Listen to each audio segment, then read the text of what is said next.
on a hog farm. I lived right across the road from my grandparents. So the family connection was very good. We all went to the same church. It was 5 minutes away. We just had a great family growing up. When I got older and we went out to Colorado, I met my wife.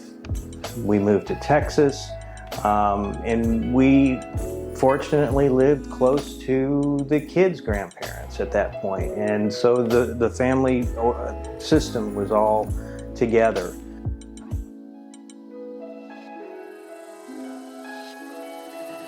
Reach has been an extension of my family.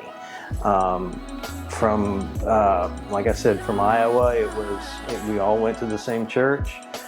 In Texas, we were all kind of bouncing around, but all kind of went to the same church. And now here at Reach,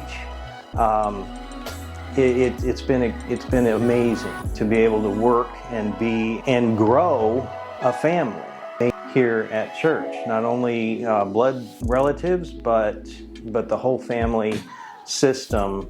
Everybody is so amazingly loving and caring here, and it's something that I want to be a part of and support. My first relationship with God was in the fields in Iowa, and that's where I know exactly the spot I talked to him, and the same thing goes from Colorado to Texas to Florida. I just had wonderful conversations and always prayed for family.